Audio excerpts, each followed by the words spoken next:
Hello, darlings. I am Cassandra George Sturgis. Welcome to my channel, Authentic Beauty Handmade Dolls and Crafts. In this video, I'm going to share with you Josephine's story. This is the story that she told me while I was creating her. Thank you so much for watching, and let's go ahead and get started with the story.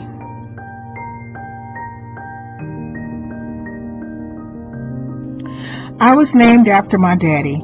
His name was Joseph. He wanted a boy so bad so that he could name his son after himself. I guess like most men.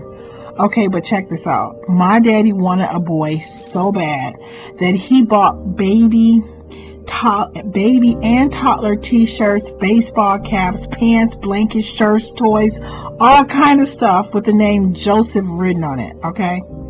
When I was born, I was told that my father threw up from disappointment, not only because he wanted a boy so bad, but because he said that I was the ugliest baby that he had ever seen. My daddy always told me that he was cursed when it came to having kids because after I was born, he had 4 more girls. That's what you get. I don't know if my parents couldn't afford to buy new baby clothes or they just didn't care enough, but all of my belongings until the age of 5 had the name Joseph embroidered, typed, or stamped on them, but the letters I, N, and E are written on the end, barely legible, with a black Sharpie marker. I came into this world unwanted. My mother had babies to keep my father interested in her and hopeful that one day he would be blessed with a son. I mean, she wasn't a bad mother. She fed us, she kept us clean, but there was never any question about who she loved unequivocally and unconditionally. When I was younger, I felt that my father only tolerated women to take care of his physical and biological needs, and that my mother was a victim of unrequited love. But the older I got, the more I grew to understand that this was totally untrue. However, we would talk more about that later. We weren't allowed to eat until my father had eaten, including second and third helpings.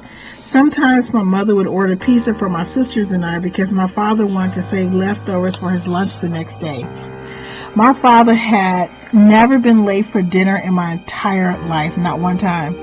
He had never spent a single night out of the family home, and he signed his entire paycheck over to my mother every Friday as soon as he walked in the door from work and placed it on the kitchen table. My mother was a homemaker who worked only inside of the home. She never took time off. My mom never watched television, or I never saw her go out to lunch with her friends. She was always cleaning, folding clothes, or doing something around the house. She made breakfast for all of us before we awakened in the morning, packed our lunches, and prepped dinner before taking us to school.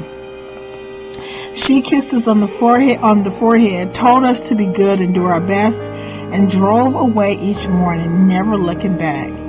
To be honest, I rather envied the kids whose moms waited outside until they were completely inside of the school building before leaving. A fire broke out at my father's job. Almost everyone was able to evacuate the building. Barricaded in the basement, the janitor was unable to leave the burning building. When my father realized that the janitor was still in the building, he went back in to save his life. He carried the janitor's limp body up 3 flights of stairs before lifting him out of the window to the awaiting firefighters. Before my father could jump out of the window himself, flames engulfed his entire body. When they called to tell my mother what had happened to her husband, the only man she had ever kissed, she never stopped chopping the onions. She never shed a single tear. She simply said, "Yes, I understand. I guess God needed him more than the girls and me. Thanks for calling. Have a good day." She told us that our father would not be home for dinner and briefly explained to us what had happened to him at work while removing his place setting from the table. We never spoke about my father's death again. The other girls teased me excessively in high school. Someone asked me once while waiting in line for lunch, "How does it feel to be the ugliest girl in school?" I pitied her for asking such a mundane question. The black and ugly jokes were so unoriginal, boring, and unintelligent that I never wasted a single moment contemplating the validity of the opinion of people who did nothing for me. I was taught to believe that ugly is the observable behavior of a person who lacks confidence in him or herself and have not found their place in the world. Make yourself useful and the world will see your beauty, my parents always preached to my sisters and me. The girls in high school were jealous of me because the most handsome guy in the school was friends with me. Every girl in school had a crush on him. They batted their eyes and switched their hips in hopes that he would glance at them, even if he didn't bother to speak back. He has always been good looking and he knew it. I mean, he isn't some average good looking guy. No. My husband has supernatural good looks. I mean, like he's God's masterpiece for masculinity. He is so good looking that he is cursed by the gods, because it is an unfair burden to him to have so much unearned adoration and attention. Because I was considered to be the ugliest girl in school, every girl tried to take him from me because they didn't believe that I deserved him. So they gave him their virginity and their money, and I helped him with his homework and taught him how to read. I did his homework for him all throughout high school. I never slept with him until our wedding night. The night before my wedding, I asked my mother why she only loved my father and never loved my sisters and me. My mother told me that love is an action word and not an emotion. She said that her love was in every meal she ever cooked, every load of clothes she ever washed, and every room she ever cleaned.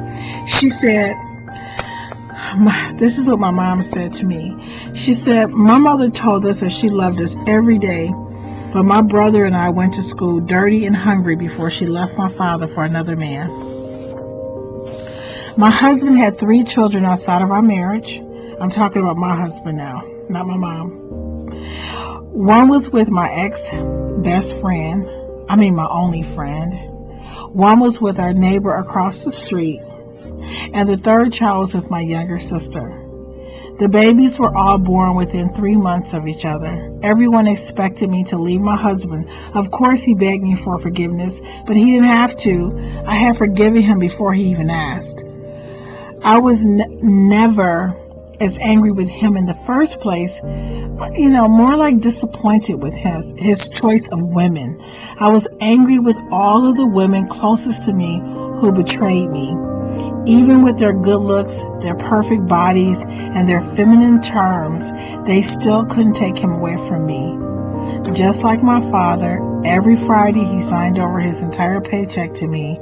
Every night he rubbed my feet and snuggled his beard in the crook of my neck. And every morning we were intimate in some manner before we both left for work. My husband is incapable of cheating on me because I know who he is, inside and out, all of his flaws. I chose to love him unequivocally and unconditionally for who he is and not some idealistic fantasy of perfection based on who I want him to be. I know who I married and why I married him. Women deceive other women into believing that men oppress women, that men are the enemy to be feared. Nevertheless, I have never found a human being to be more treacherous, devious, and conniving than a woman who is envious of you and believes that she deserves what you have simply because of her beauty. One day, men are going to wake up and see that they are not the hunters, but the hunted. They are not the predator, but the prey. Women run this world by pretending to be helpless and innocent, especially when she wants to usurp a man's wealth, power, and prestige. Men built this world with his hands, but only because he was commanded to do so for and by women. Women build men up, and they tear men down at their own discretion, especially when she is annoyed, ignored, or when she wants to purr and let the world know who is really in charge. Men are useless without women. They are typically just collateral damage of a woman's wrath. Women come on to my husband without so much as a single thought of how they are hurting me. I find women in general to be cruel and callous beings who take no accountability for their power, always pretending to be the victims of circumstance. As I got older, I understood why my father always wanted a son. I know there's a doll inside of you who is just waiting to come to life, waiting to share her story, but only you can breathe life into her. Thank you so much for watching.